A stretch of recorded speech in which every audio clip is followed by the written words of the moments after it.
Part 13। ये सब कितना उलझा हुआ है। शन बहुत ज्यादा शर्मिंदा है। वो चुजुबर पानी में डूब मरना चाहता है, परंतु पानी इतना समतल है कि वो डूब मर नहीं रहा। क्या इतना काफी नहीं था कि मेरी इतनी अच्छे और इतने ध्यान से तैयार किए हुए व्यू को उस दैत्यराज ने तोड़ दिया। और अब इस हमारे ही कबीले की इस अनजान विद्यार्थी ने व्यू की वो दोबारा से बुरी हालत की है कि बस छोड़ो बस।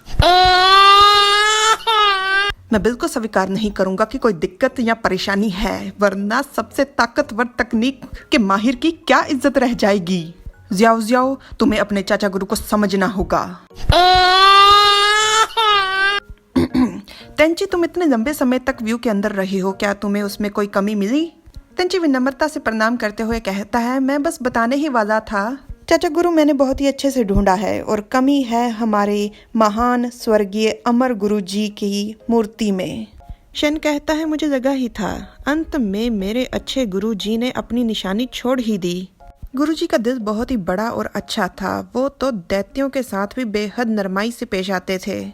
जब कबीले का निर्माण हो रहा था तो इसी व्यू रचना के कारण मेरे गुरु भाई यानी कि तुम्हारे गुरु जी ने गुरु जी से झगड़ा किया था। जियांग तेंशी ने बहुत सारा सामान पकड़ा हुआ है, यहाँ तक कि उसके सर पर एक बत्तख अपने अंडे के साथ बैठी हुई है। शिफू, मैं बस कुछ ही दिनों के लिए गया था, आपने मेरे पीछे से व्यू को क्यों बदल दिया? अगर ये सिर्फ बड़े दैत्यों से हमारी सुरक्षा करेगी तो ये बिल्कुल बेकार है। छोटे दैत्य अंदर घुसकर हमारा खाना चोरी कर देते हैं। इसलिए खाने की सुरक्षा करने के लिए जियांग तेंशी ये सब कुछ अपने साथ लेकर घूम रहा है। मेरे वापस लौटने तक तो चोंग शेन और जियांग शू इतने भूखे थे कि उन्होंने पेड़ की छाल खाकर गुजारा किया। आप इस कबीले का निर्माण करना चाहते हो या नहीं? इस वाक्य को याद करते हुए शन कहता है, उस समय मेरे गुरु भाई के कहने पर गुरुजी ने इस व्यू को जानलेवा बना दिया।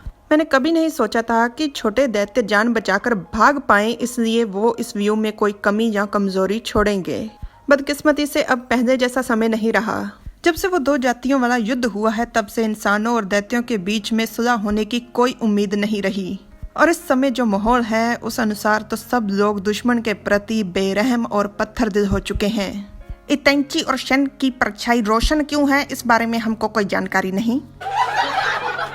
इसलिए इस समय इस तरह की कमी या कमजोरी हम लोग स्वीकार नहीं कर सकते। तेंची ये सारी बातें चुपचाप सुन रहा था। अचानक से आकर चिल्लाकर जुनजियो कहती है, भले ही तुमने कमजोरी ढूंढ ली, पर पहले से भी ज्यादा व्यू इतना बर्बाद क्यों हो गया? आखिर अंदर हुआ क्या?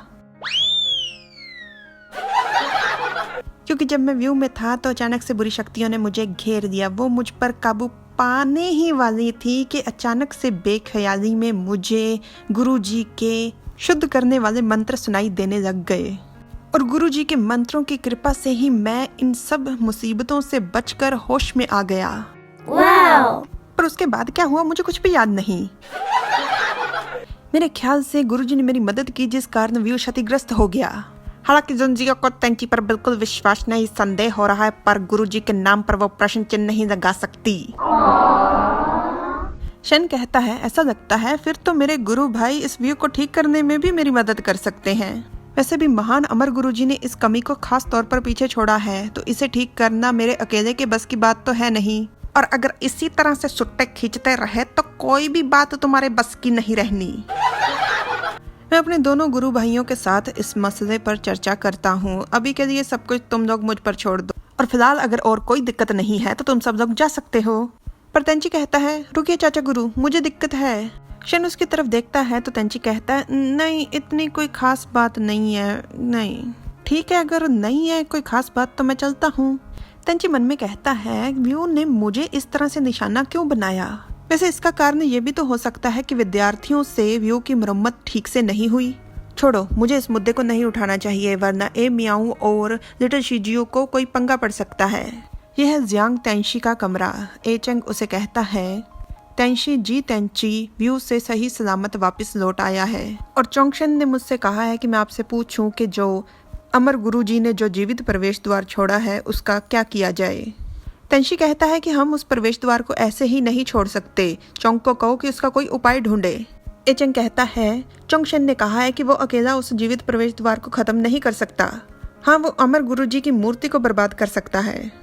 जिस तरह से चेंग ने तेंशी को बात बताई है, शेंग ने ये बात बिल्कुल ऐसे नहीं की थी। अगर मेरा गुरु भाई मेरी मदद करने के लिए फिर भी नहीं आना चाहेगा तो उससे कहना कि मैं अमर गुरुजी की मूर्ति को निपटा दूंगा, ना रहेगा बांस ना बजेगी बांसुरी। शेन ने एक तरह से धमकी दी थी पर एचेंग ने बताई नहीं। फिर भी तेंशी को इतना गुस्सा आ गया कि उसने किताब फाड़ कर रख दी। कहाँ है वो? मुझे देख कर चलो उसके पास।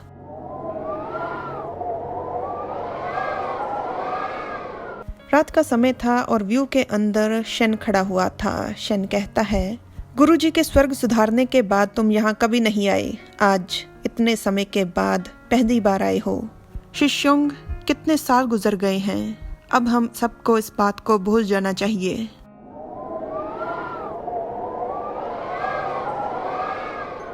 दूसरी तरफ तेंची के कमरे में तेंची वुशन को अपने हाथ में पकड़े हुए कहता है, बेबी बेबी मरो मत, बेबी अगर तुम मर गए तो मैं कैसे जीऊंगा। वैसे पीछे ए मियाओं की भी आत्मा निकलने को शरीर से बेकरार हो रही है पर उसकी तेंची को बिल्कुल नहीं पड़ी। पर ए मियाओं की आत्मा के भी 2 सिर हैं। लिटिल शिजू। दूसरी तरफ बेहोश वुशन मन में कहता है, क्या ये दैत्यराज मरने वाला है? बेबी सांस लेनी बंद मत करो, बेबी अगर तुमने सांस लेनी बंद कर दी तो मैं तुम्हें सीपीआर दूंगा। तेंची ने वुशन को सीपीआर देने की तैयारी शुरू कर दी थी। वुशन की तरफ जब तेंची बढ़ रहा था तो उसे आते हुए देखकर वुशन मन में कहता है, क्या मेरी जान निकालने के लिए ये यमदूत आ रहा है? हाँ? पर इससे पहले कि तेंची वुशन के पास पहुंच पाता, वुशन को होश आ जाती है और वो जोरदार पूंछ मारता है तेंची के मुंह पर। हट मच्छर कहीं के। तेंची वुशन को बहुत ज्यादा किस्सियां करता है, इसलिए तेंची को उसने मच्छर कहा। वुशन के वार से तेंची के नाक से खून बह रहा है और वुशन शुरू कर देता है सब कुछ समझना। सब कुछ समझने के लिए वो हिसाब किताब लगाना शुरू कर देता है। प्रोसेसिंग शुरू हो चुकी है उसके ब्रेन की। मैं कमल के तालाब में था और व्यू को तोड़ने ही वाला था। मेरी सारी मेहनत को बर्बाद करते हुए मुझे एक धमाके के साथ उड़ाकर कुछ मीटर दूर फेंक दिया। वुशन के दिमाग का प्रोसेस चल रहा है अभी और तेंची कहता है, मेरा लिटिल शिजू बहुत ज्यादा थक गया होगा, तुम लेटकर आराम कर लो, मैं तुम्हारे लिए कुछ खाने को लाता हूँ। इसे लग रहा था कि इसे कोई भ्रम हो रहा है। उसके बाद व्यू ने इस पर जानलेवा हमले किए। फिर ये अचानक से पागल हो गया। वुशन के होश में आने के बाद आखिरकार तेंची को ए मियाओं की भी याद आ ही गई। ए मियाओं को एक लकड़ी की डंडी से हिलाते हुए कहता है, मैं तो तुम्हें एकदम भूल ही गया था, तुम सांस ले रहे हो मतलब ठीक ही होगे। हाँ? और इसी के साथ वुशन के दिमाग की प्रोसेसिंग पूरी हो चुकी है। ये जितना सीधा दिखता है उतना है नहीं, ये पक्का बहुत सारे राज छुपा रहा है, पर मैं एक एक राज को खोद खोद कर निकाल लूंगा। तेंची जाते हुए कहता है, मैं बेबी के लिए खाना देने जा रहा हूँ, ए मियाओं जब तुम्हारा हो जाए तो तुम जा सकते हो। पर जाते हुए अनजाने में तेंची बाघ की पूंछ पर पैर रख जाता है, जिसके बाद बेचारा बाघ आउच आउच आउच आउच। पर तेंची बिल्कुल भी पीछे मुड़कर नहीं देखता, वो दरवाजा पटक कर चला जाता है। जी तेंची हरामी कुत्ते कमीने, मैं दोबारा कभी भी तुम्हारी मदद नहीं करूंगा। इतने में मियाओं को आवाज आती है, बाघ दैत्य। तो मियाओं चिल्लाकर पूछता है, कौन है? ये वुशन था अपने इंसानी रूप में। वो कहता है, कितने समय के बाद मुलाकात हो रही है तुमसे गद्दार। यहाँ पर ही ये पाठ खत्म हो चुका है, पर हम आपको लेकर चलते हैं मिनी थिएटर यानी छोटी कहानी में। गुरुजी की इतनी खूबसूरत शानदार एंट्री के बाद चीजें कुछ ऐसा रूप धारण कर चुकी थी। व्यू को बर्बाद करने के कारण गुरुजी थोड़ा हड़बड़ा गए थे, तो कहते हैं, व्यू को ठीक करना तुम्हारे बाएं हाथ का खेल था, तो जुन जियो को इतना परेशान करने की क्या जरूरत थी? तुम्हें पता नहीं वो विदेश मंत्री जियांग की बेटी है? शेन कहता है, बड़े भाई हमेशा जब आप ऐसा कोई कारनामा करते हो तो आप इसी तरह से मुद्दे को बदल देते हो। इस पार्ट को बनाने में सच में बहुत बहुत बहुत ज्यादा मेहनत लगी है, तो लाइक शेयर सब्सक्राइब कमेंट करना बिल्कुल मत भूलना। Thanks for watching, bye bye.